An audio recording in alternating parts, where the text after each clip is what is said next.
Derek Chauvin was wrongly convicted of killing George Floyd in a verdict that was a result of racially energized hysteria. Those who bothered to look at the actual evidence have always known this because it was obvious.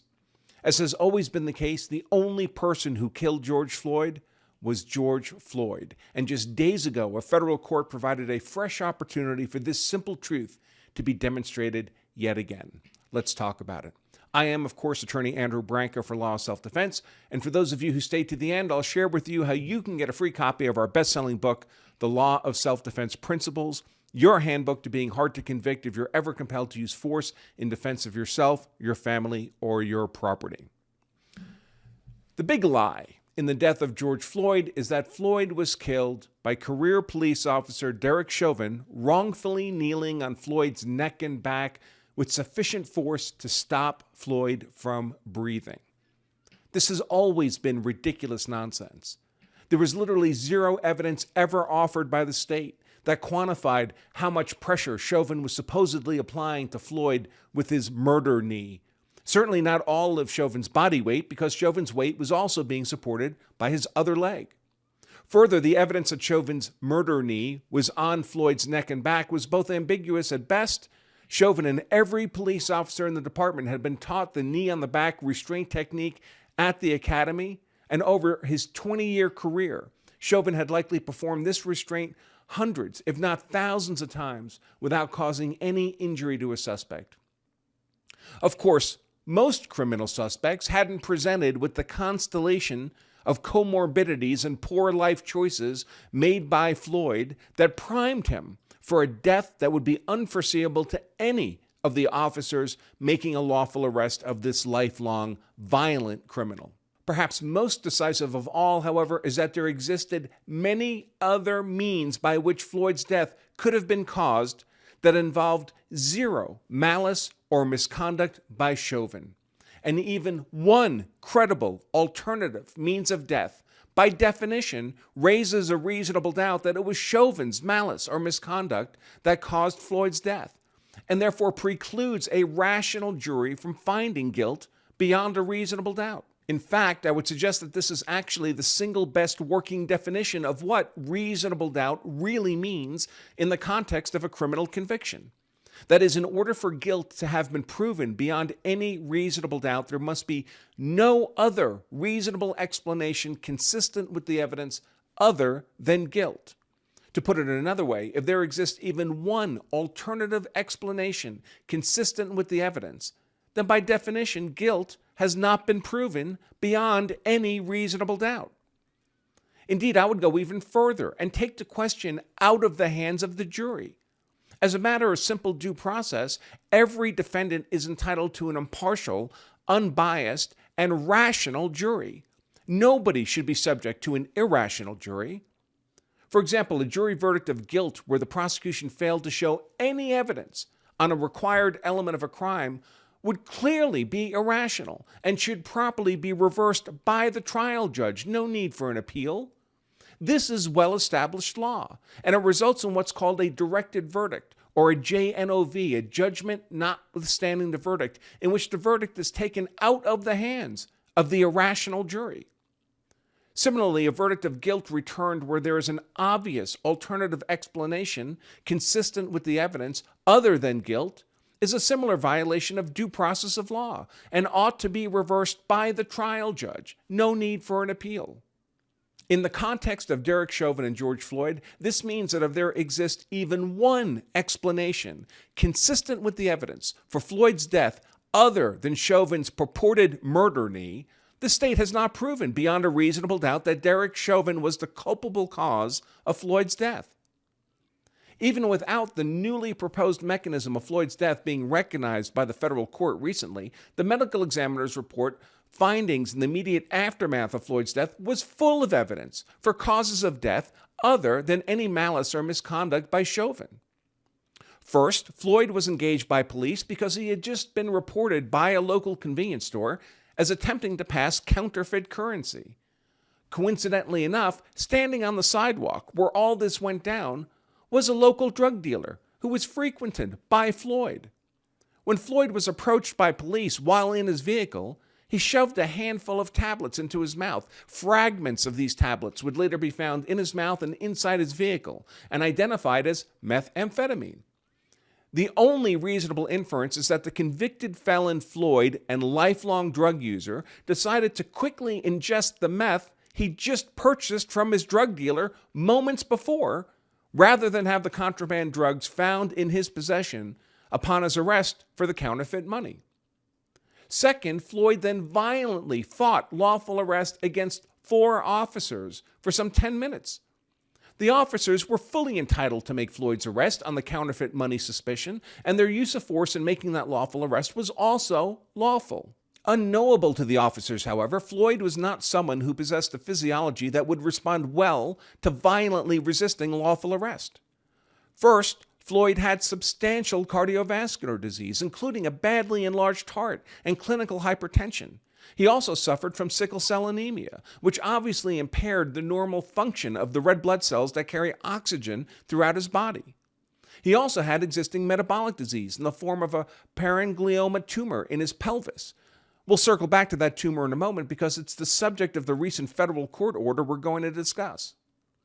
Third, along with this severely compromised physiology, unknown and unknowable to the officers making a lawful arrest of a violently resisting Floyd, along with the mouthful of meth tablets the officers could not at the time have known that Floyd had just swallowed, Floyd was also found at autopsy to have fentanyl levels sufficient to kill a human being 3 times over. Fourth, on top of all that, Floyd tested positive for COVID, which we've all been assured by our government is a respiratory virus capable of inflicting horrific death upon millions of otherwise healthy people, much less someone with Floyd's compromised physiology. Indeed, we'd all been assured that someone who was COVID positive, who died from falling off a ladder, was properly considered to be a COVID fatality. I said earlier that what killed George Floyd was George Floyd. And by that I mean that it was Floyd's severely compromised physiology, unknown to the officers making Floyd's lawful arrest, his just ingested mouthful of meth tablets, unknown to the officers making Floyd's lawful arrest, his 3-fold lethal levels of fentanyl in his system, unknown to the officers making Floyd's lawful arrest, his COVID infection, unknown to the officers making Floyd's lawful arrest, and Floyd's own poor life choice to violently fight lawful arrest for 10 minutes that was the proximate and culpable cause of Floyd's death. While some or all of the factors may have been synergized by the police officer's use of force upon Floyd, that use of force doesn't qualify as criminal conduct unless it was done with malice or constituted misconduct. And there was zero evidence offered at trial that any use of force by the officers qualified as either malice or misconduct, except, of course, that the court allowed for the lie that it would be reasonable to ignore all the obvious proximate causes of Floyd's death, to pretend that none of that existed, and to instead pretend to believe that what was proximately responsible for Floyd's death being an unlawful killing was a knee-on-back restraint technique taught at the Minneapolis Police Academy for decades.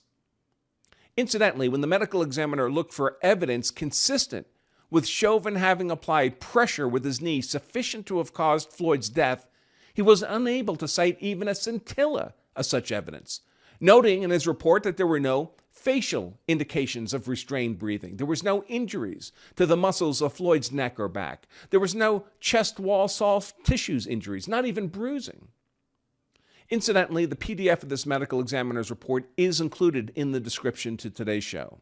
That lie that it had to have been Chauvin's murder knee that killed Floyd was the basis for Chauvin's state-level convictions for unintentional second-degree murder, really a form of manslaughter, third-degree murder, really just another form of manslaughter, and second-degree manslaughter.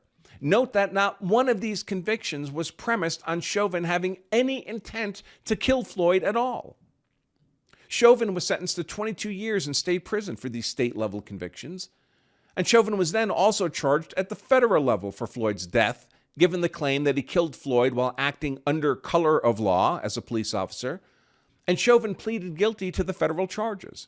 I suspect he took that federal plea as part of a deal in which he would receive a concurrent federal sentence no longer than his state sentence, and that he would be allowed to serve both sentences concurrently in a federal rather than state prison, where he may have believed he had an expectation of being safer than if he were in a Minneapolis state prison.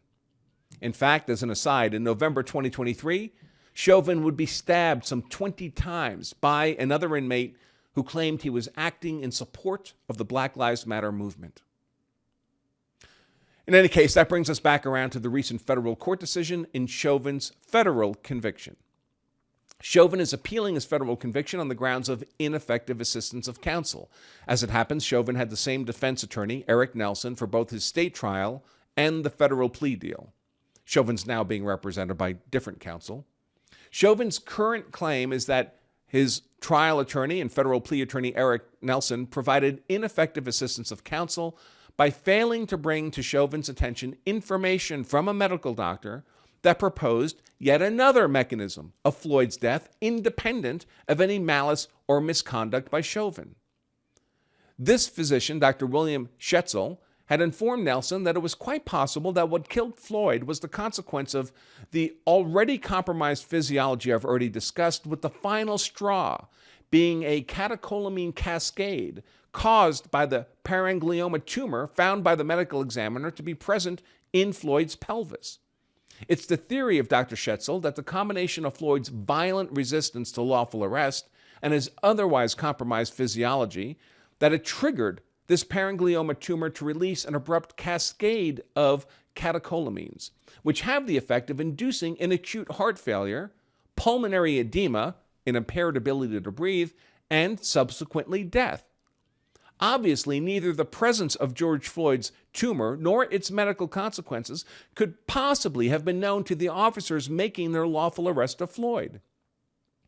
Every criminal defendant has a U.S. constitutional right to effective assistance of counsel.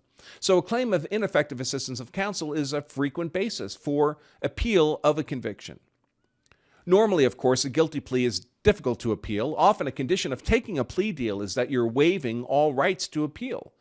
In this particular case, however, Chauvin is arguing that he would never have agreed to the plea had he known about this tumor-mediated catecholamine cascade theory of Floyd's death, and that therefore Nelson's failure to bring this theory to his attention prior to taking the plea constitutes ineffective assistance of counsel, and his federal conviction ought therefore to be reversed. The federal court that heard these arguments has given them sufficient credibility that it's ordered that Chauvin's legal team be provided with samples of Floyd's heart tissue and relevant bodily fluids collected during Floyd's autopsy. The PDF of this federal court order is also included in the description of today's show. Of course, even if successful at the federal level, this appeal would have no immediate direct effect upon his state conviction. How it might apply to state level is something not within my own area of expertise, really, though I can imagine a variety of avenues of attack, perhaps on habeas corpus grounds. In any case, of course, the real travesty in this case is that due process of law mandates that a defendant cannot be convicted of a crime unless his guilt has been proven beyond any reasonable doubt. A reasonable alternative hypothesis for Floyd's death, by definition, raises a reasonable doubt over whether it was Chauvin's purported malice or misconduct that caused Floyd's death. And not only have there always been many alternative hypotheses for Floyd's death other than Chauvin's purported murder knee, now we have yet another reasonable alternative, the credibility of which has been recognized by a federal court. Now, as I often note, appeals are for losers, both because you're only appealing because you lost a trial, and also because the prospects of meaningful relief on appeal are generally well under 1%. That said, if anybody is entitled to meaningful relief on appeal after having been racially railroaded into an unjust conviction, it's certainly Derek Chauvin, and I wish him the best of luck. Okay, folks, before I wrap up, I do want to share with you how you can get a free copy of our best-selling book, The Law of Self-Defense Principles, your handbook to being hard to convict if you're ever compelled to use force in defense of yourself, your family, or your property. We translate all the legalese into plain English so you can make better informed, more confident, more legally sound, and more decisive decisions in defense of what you value most. And perhaps best of all, most people tell us they can read the entire book in less than an afternoon. Check the book out on Amazon where it's 5-star rated, but don't buy it there. They'll charge you $25 for the book plus shipping and handling. Order the book from us, and we only ask that you cover the cost of shipping the book to you. The book itself is free. Grab your free copy of The Law of Self-Defense Principles right now at lawofselfdefense.com/free book. I'll close out by reminding all of you that if you carry a gun so you're hard to kill, that's why I carry a gun, so I'm hard to kill, so my family is hard to kill, then you also owe it to yourself and your family to know the law so you're hard to convict as well. Until next time, I remain Attorney Andrew Branca at lawofselfdefense.com. Stay safe.